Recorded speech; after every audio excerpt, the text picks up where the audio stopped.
Once upon a time in the bustling town of Willowbrook, there lived a boy named Max. Max had curly brown hair, wide, curious eyes, and a voice that never seemed to stop. From the moment he woke up to the second his head hit the pillow, Max talked.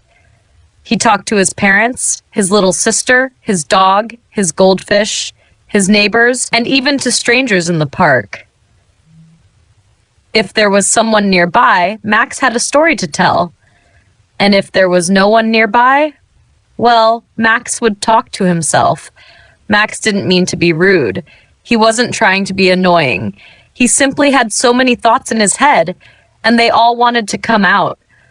Whether it was about dinosaurs, space, his dreams, or how many jelly beans he could fit in his mouth at once, Max had something to say. Max, his teacher, Miss Clara, often said with a smile, "You have a very lively mind, but sometimes we must listen more than we speak." Max would nod and then immediately start explaining how talking helps ideas grow. One morning, something unusual happened. As Max walked to school, he passed old Mr. Hemsley, who was sweeping leaves outside his bookstore. "Good morning, Mr. Hemsley," Max shouted. "Did you know octopuses have 3 hearts, and that one of them stops beating when they swim? Isn't that wild?" Mr. Hemsley smiled weakly. "Yes, Max. Fascinating as always." Max waved and continued, chatting to himself all the way to class. But that day, during reading time, Max started telling his neighbor about the dream he had where he flew a rocket ship made of marshmallows. Miss Clara gently interrupted. "Max, it's important to stay quiet during reading. Why don't we save your story for sharing time?" "But it's so cool," Max whispered. "The rocket had chocolate windows." Miss Clara raised her eyebrows. At lunch, Max told 3 stories before finishing his sandwich. By art class, even his best friend Leo was covering his ears. That night at dinner, Max talked so much that his mashed potatoes got cold. His parents gently asked him to pause and listen. "Just for a moment, Max. Let others share too." Max sighed. "But I have so much to say." And that was when it happened. The very next morning, Max woke up and opened his mouth to tell his goldfish a joke, but no words came out. He tried again. Nothing. His lips moved, but his voice was completely gone. Max blinked, then panicked. He ran to the bathroom mirror and tried to speak. Not a sound. No squeak, no croak, no whisper. His voice had disappeared. He rushed to his mom, pointing at his mouth and flapping his arms wildly. She looked concerned and gave him a pad and pen. "Did you catch a cold?" she asked. Max wrote, "I can't talk at all. My voice is gone!" They took him to the doctor.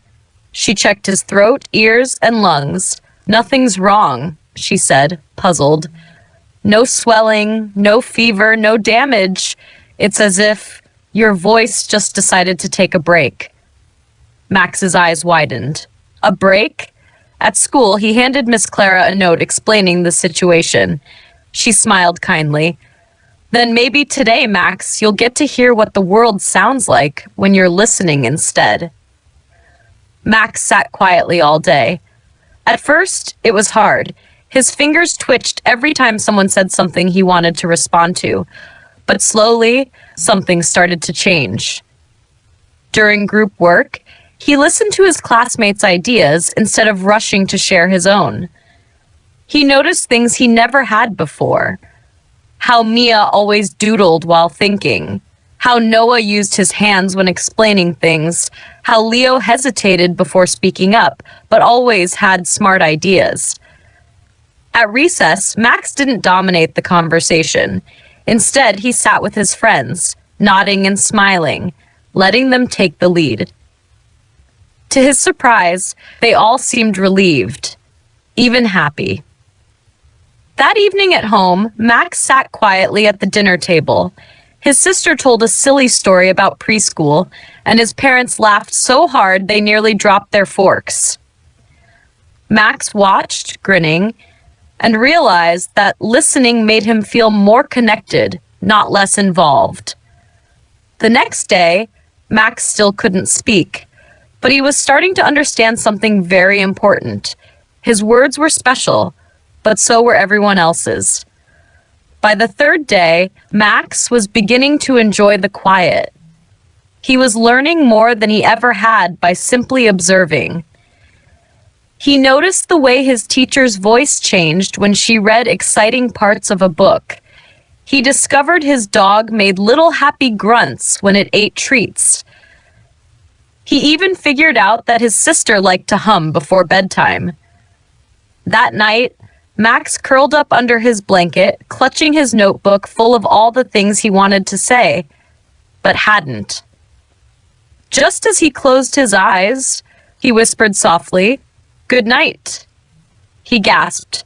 His voice was back. The next morning, Max tested it again. "Hello," he said to the goldfish. It bubbled cheerfully.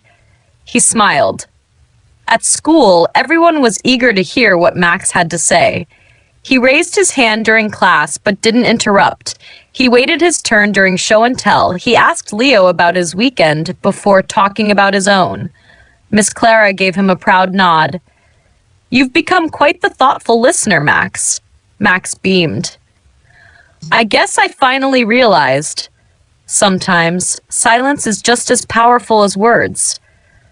From that day on, Max still talked. Of course he did. He still had ideas, jokes, and facts to share. But now he knew when to speak and when to listen. And his friends, family, and even Mr. Hemsley all agreed Max's words mattered even more because he didn't use them all the time. And Max, he never lost his voice again, because now he finally understood how to use it.